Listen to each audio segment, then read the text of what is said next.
देखो बच्चों, question number 8 क्या कह रहा है। सीमा वांट्स साइमा साइमा लिखा ना, Saima wants to put, screen पे दिख रहा होगा, Saima wants to put a lace on the edge of circular table cover of diameter 1.5 metre. कहता है कि साइमा चाहती है कि एक सर्कुलर टेबल है, उसके जो उसका किनारा है ना, उसके लेस से कवर किया जाए, तो करना चाहती है, मतलब कवर करना चाहती है। लेकिन अगर उसमें अगर कह रहा है कि जो हमारा जो टेबल है ना, उसका डायमीटर दे दिया, उसमें कितना डायमीटर है 1.5 metre. Find the length of the lace, lace की जो लेंथ है वो फाइंड करनी है। रिक्वायर्ड मतलब कितनी जरूरत है उसको, and also find its cost if 1 metre of the lace cost 15 रुपया, यानी कि 1 मीटर। देखो 1 मीटर लेस को लगाने के लिए उसको 15 रुपए की जरूरत पड़ती है। तो टोटल लेस लगाने में, यानी कि टोटल जितनी लेंथ होगी, टोटल लेस लगाने में उसको कितने रुपए की जरूरत पड़ेगी। तो पहले तो हमको निकालना है उसकी लेंथ कितनी होगी, ठीक है। उसके बाद में हमको क्या निकालना है कि उसका टोटल रुपया खर्चा कितना होगा, बस इतना हमको निकालना है, ठीक है। तो देखो, तो पहले हम क्या करेंगे इसमें, देखो जब भी कहा जाए पर मीटर, ये भी ध्यान रखना, जब भी कहा जाए पर मीटर तो हमको क्या निकालना है, ध्यान रखना, बस पेरीमीटर निकालना है। क्या निकालना है, पेरीमीटर निकालना है। ये ट्रिक है, ऐसे समझो। अगर ये दिया है पर मीटर स्क्वायर तो समझ लेना कि ये एरिया निकालना है। क्या है, एरिया। तो जब पेरीमीटर के हिसाब से रुपया दिया है, इसका मतलब पेरीमीटर निकाल करके उसकी मल्टीप्लिकेशन जितने रुपये होंगे, 1 मीटर का 15 है, तो जितना तुम निकालोगे उससे मल्टीप्लिकेशन कर देना होता है। समझ में नहीं, ये हमने संक्षिप्त रूप में बता दिया कि हमको करना क्या है। हम आगे हम बताएंगे डिटेल्स में कितना क्या होगा सिस्टम। देखो क्या क्या दिया हुआ है, देखो डायमीटर दिया हुआ है। देखो diameter of the circular table कितना दिया हुआ है, 1.5 metre.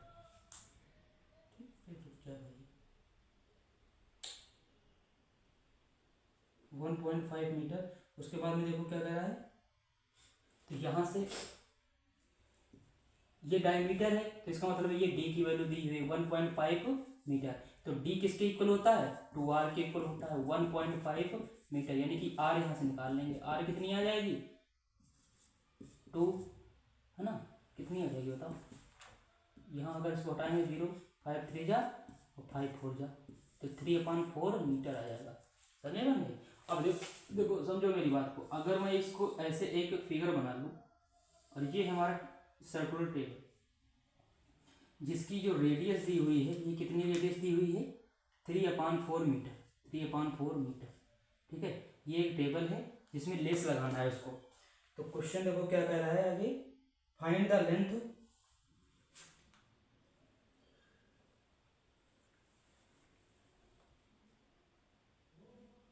Of the lace required and also find its cost of the 1 metre of the lace. ऐसा कह सकते हो, अगर वो इसमें ये तो नहीं कह रहा है कि कितने राउंड लगाना है, 1 राउंड या 2 राउंड या 4 राउंड, ऐसा कुछ कह रहा है। उसमें ऐसा कह रहा था कि 2 राउंड लगाना है ना, पहले वाले क्वेश्चन में सेम जैसा क्वेश्चन था। लेकिन इसमें ऐसा कुछ नहीं कह रहा ना, इसमें हम इसका मतलब ये है कि जितनी भी उसकी पेरीमीटर होगी, यानी कि जितना उसका सरफेस होगा उतना ही उसका लेस लगाना होगा। जब भी राउंड ना दिया हो कि कितने राउंड वो लगा रही है, ठीक है, या कितना राउंड वो फेंस लगा रहा है या लेस लगा रहा है, तो जब दिया नहीं होता है तो हमको मानना होता है सिर्फ वो पेरीमीटर के बराबर लगा रहा है। इसका मतलब है जितना पेरीमीटर होगा उतने उसका लेस होगा, यानी कि उसकी लेस की लंबाई होगी, यानी कि लेंथ। तो यहाँ पर लिखोगी कि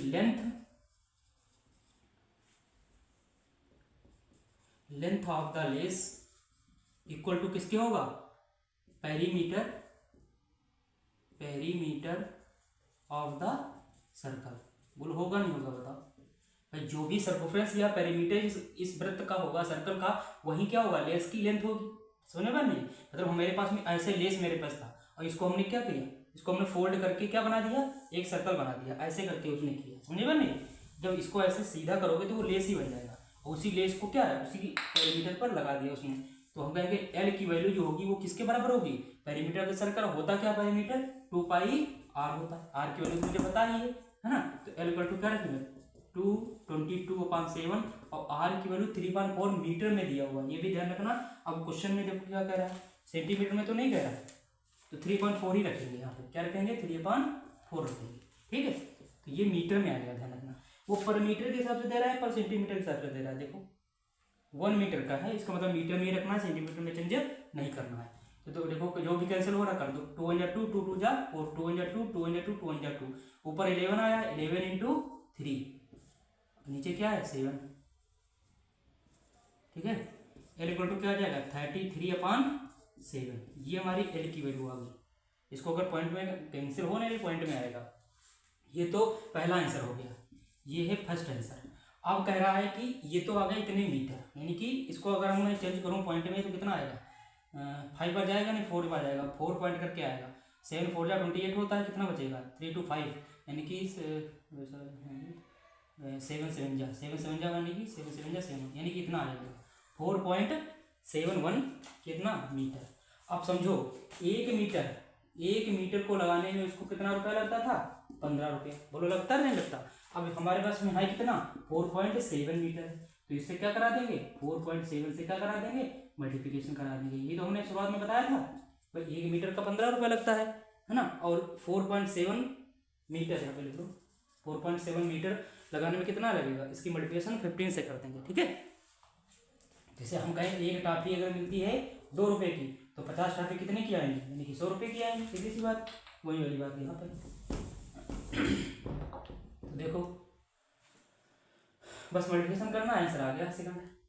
कैसे करोगे? देखो मल्टीप्लिकेशन कर ही लेते हैं। 15 1 जा 15 होता है, 1 बचेगा। 15 7 जा 105 होता है, 5 में ऐड करोगे 106 बन जाएगा, तो 6 आएगा, 10 कैरी में जाएगा। ठीक है, 15 4 जा 60 होता है, 60 में 10 ऐड करोगे 70 बन जाएगा, यहाँ पे 70 लिखेंगे। पॉइंट लगा हुआ है 2 डेसिमल के बाद में, तो यहाँ पे 2 डेसिमल में पॉइंट लगा दोगे, यानी कि इतना रुपया आ रहा होगा। वो कितना खर्च करेगा? 70 रुपया पॉइंट 65 पैसा। ठीक है, उसको इतने रुपए खर्च करने पड़ेंगे। यही मेरा आंसर है, ये सेकेंड आंसर है। पहले लेंथ निकालना था, लेंथ आ गई हमारी 33/7, जिसकी वैल्यू 4.71 के मीटर के बराबर थी। फिर हमने निकाल लिया कितना रुपया उसको कॉस्ट लगेगा, तो ये हमारी कॉस्ट। ठीक है, तो यहाँ पे लिख भी सकती हो cost of the support table if take the lace then 70.65 रुपया आंसर। ठीक, कंप्लीट। समझ में आ गया नहीं? देखो बच्चों, क्वेश्चन नंबर 9 ही तो है। क्वेश्चन नंबर 9 क्या कह रहा है? इसमें 2 शेप हैं। कौन कौन से? एक तो है हमारा सर्कल और एक है हमारा स्क्वायर। ठीक है, तो हम 2 शेप पहले बना लेते हैं, इस साइड में बना लेते हैं, है ना। एक है हमारा क्या, ये सर्कल, और एक हमारा क्या है, ये बोलो बोलो, स्क्वायर। तो स्क्वायर सदैव क्या होता है? चारों साइडें क्या होती हैं? बराबर, इक्वल होती हैं। ठीक है, A B C D, और ये हमारा है सेंटर, यहाँ पे हम बना लेंगे R। ठीक है, ये बन गया। इसका मान लेते हैं एरिया है AC, और इसका मान लेते हैं AS। समझ में नहीं भाई? S का मतलब स्क्वायर, C का मतलब सर्कल, है ना। और इन AC और AS दोनों निकाल करके कंपेयर करना है। क्वेश्चन देखो, पहले पढ़ो फिर समझाते हैं। मतलब हमने फिगर बना दिए, क्योंकि 2 फिगर इसमें दिए गए। कह रहा है कि कोई लड़की है, Sajli took a wire of a length 44 centimetre, यानी कि जो वायर की जो लेंथ दी है वो कितनी दी है? लेंथ ऑफ द वायर कितना है? 44 सेंटीमीटर। ठीक है, फिर कहता है इसको बेंट करते हैं और सर्कल का शेप देते हैं, यानी कि इसी वायर को बेंट करके, बेंट मतलब मोड़ करके क्या बनाता है? सर्कल बनाते हैं, है ना। ऊपर वाली शेप में, ऊपर वाली शेप देखो, 2 कुछ हमारे हैं, ये हमारा सर्कल, ये हमारा स्क्वायर है। कहता है एक वायर है और वायर को बेंट किया जाता है, और बेंट बना करके इसको सर्कल बना दिया। ओके, बेंड करके सर्कल बनाया जाता है। तो कहता है find the radius of the circle, यानी कि इसकी रेडियस फाइंड कर दीजिए, रेडियस ऑफ द सर्कल, ठीक है। फिर कहता है आल्सो फाइंड द एरिया, यानी कि एरिया भी फाइंड करना है इसी का सर्कल का। फिर आगे क्वेश्चन देखो क्या कह रहा है, अगर मैं इतना करूं उसके बाद पढ़ूं कोई दिक्कत नहीं, लेकिन पढ़ लेते हैं, समझ में आ जाएगा। इफ द सेम वायर, कहता है यही वायर है, same wire is bent into the shape of A square, कहता है स्क्वायर के फॉर्म में क्या किया था, बेंट किया था। इसीलिए हमने पहले ही ये फिगर दोनों बना लिए थे, क्योंकि ये दोनों फिगर इस क्वेश्चन में आ रहे हैं, ठीक है। कहता है कि bent into the shape of A square, कहता फिर कॉमा लगा हुआ है, what will be the length of A each of it side, कहता है तो बताओ प्रत्येक साइड की जो लेंथ होगी वो क्या होगी, यानी कि हमको क्या निकालना है, साइड ऑफ द स्क्वायर निकालना है। बोलो है, साइड निकल जाएगी तो साइड तो सभी बराबर ही होती हैं, तो एक पता दो सभी बता, हाँ। फिर देखो क्या कह रहा है, which figure enclose more area, कहता है कौन सा फिगर ज्यादा एरिया इंक्लोज करेगा, मतलब ग्रहण करेगा। फिर कहता है द सर्कल और द स्क्वायर, सर्कल या स्क्वायर, तो हमको ये बताना कहने मतलब है दो, इसका फाइंड करना है रेडियस, फिर इसका इसी का एरिया, फिर इसका निकालना है साइड, और साइड निकाल करके आल्सो एरिया, ये भी कह रहा है एरिया हमको ये भी फाइंड करना है।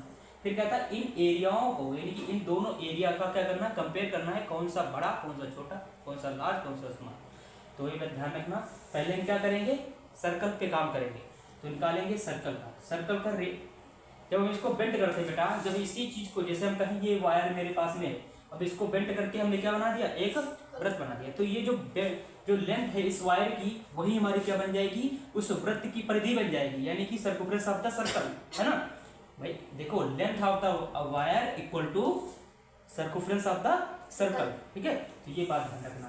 तो हम कह सकते हैं यहाँ पे वही चीज लिख लो, यहाँ पे लिख सकते हो length of the wire equal to किसके, सर्कम्फ्रेंस ऑफ द किसके, सर्कल की, बस। तो लेंथ हमारी L मान लेते हैं जो कि दी हुई है, तो हमको L मानने की जरूरत है नहीं, सीधे लिख लो 44 सेंटीमीटर, समझ में नहीं।